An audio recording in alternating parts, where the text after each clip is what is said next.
e hoje respondendo a nossa atividade da aula anterior sobre a introdução aos estudos históricos e fontes históricas.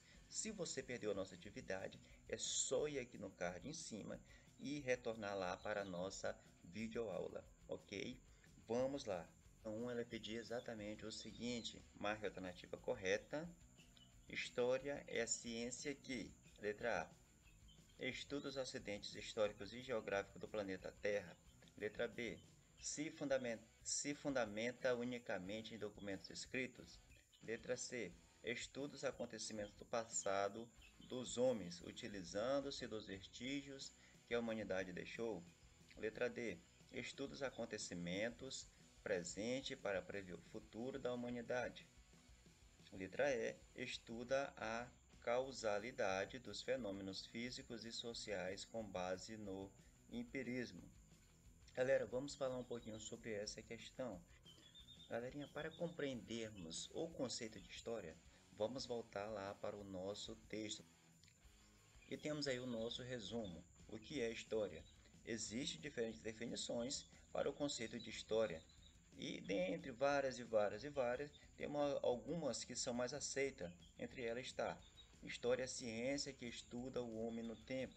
A história é uma ciência que busca fornecer explicações sobre as origens das sociedades humanas do passado, do presente e sobre as transformações pelas quais essas sociedades passaram ao longo do tempo.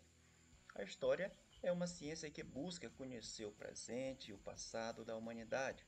Temos também que a história é uma ciência humana que estuda o desenvolvimento do homem no tempo. A história analisa os processos históricos, personagens e fatos para poder compreender um determinado período histórico, né? Como a cultura ou as civilizações. Temos também aqui a história e as outras áreas do conhecimento, porque a história, como já foi dito, ela não está sozinha. Ela depende de outras áreas do conhecimento para se ter um sentido, né? Para realizar o seu trabalho, o historiador ele precisa recorrer ao saber elaborado por vários pesquisadores, muitos deles dedicados a outras áreas do conhecimento, como arqueologia, antropologia, sociologia, geografia, economia, entre várias outras. A história ela nunca está isolada, ela faz parte de um todo, cujo objetivo é estudar o ser humano e sua vida ao longo do tempo. Vamos retornar lá para a nossa atividade novamente. Muito bem, galerinha. Será que você conseguiu responder esta atividade? E a resposta certa aí é a letra C. A história ela estuda os acontecimentos do passado dos homens, utilizando-se de quê? Dos vestígios que a humanidade deixou. Esses vestígios são chamados de fontes históricas. Tá?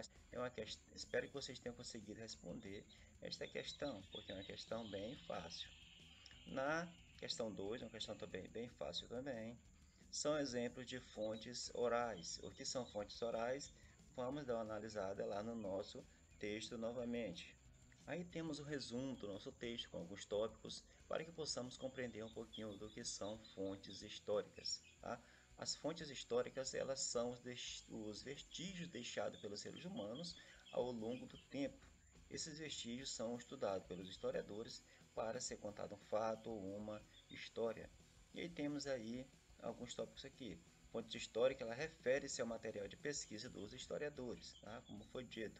O historiador não fixa a verdade absoluta ou definitivas.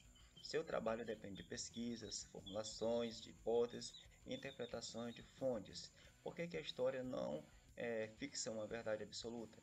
Porque todos nós temos a capacidade de contar a história de forma diferente. Por exemplo, um fato que eu vi e escrevi, você pode ter visto esse mesmo fato, mas também pode escrever ele de maneira diferente, né? Com outras formas de visualização, segundo ao seu mesmo entendimento, ok? A atividade do historiador envolve busca pelo conhecimento. E conhecer é uma tarefa contínua que nunca tem fim, né? Porque nós sempre estamos estudando, sempre estamos aprendendo coisas diferentes e a história ela não para. A história ela é uma coisa que nunca tem fim. Enquanto surgir os seres humanos, irá também surgir a história. Existem muitas maneiras de classificar as fontes históricas. Aí temos aí fontes escritas, que podem ser manuscritos, cartas, diários, registros contábeis, obras literárias, livros e etc. Temos também a cultura material, como móveis, estátuas, restos de moradias, objetos de uso doméstico, roupas, ornamentos, entre outros. Temos também as fontes visuais, fotografias, desenhos e pinturas. Temos os registros sonoros, músicas, discursos e depoimentos, gravações de programas radiofônicos e entre outros. E temos aí as fontes orais, né? Questão aí da nossa atividade. Os relatos orais também são importantes fontes históricas. Existem vários acervos que recolhem e guardam centenas de horas de entrevista, como o Museu da Imagem e do Som, que fica no Rio de Janeiro, e o Centro Cultural São Paulo. E tem umas fontes materiais, como as memórias, músicas, lendas, línguas e crenças. E temos outros tipos de fontes históricas, que são os patrimônio cultural. Tem dois tipos de patrimônio cultural, praticamente, tá? O patrimônio de família, né, que são as relíquias guardadas por nossas famílias. Quem nunca tem aí em sua casa uma roupinha de criança que sua mãe guardou ou que seu familiar guardou para lembrar de você, né?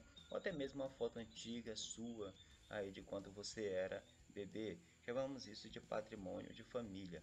E temos os patrimônios históricos, que são importantes para a cultura de um povo. São principalmente aqueles patrimônios, tá? Alguns deles são tombados aí como patrimônio histórico da humanidade. E esses patrimônios, eles dividem-se também, tá?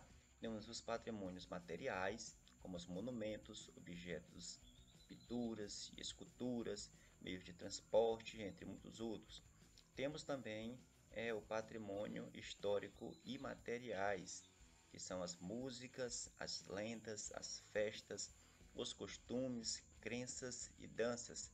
E temos aí também o patrimônio histórico naturais, que são as florestas, os rios, as montanhas, animais, entre outros bens ecológicos de um território.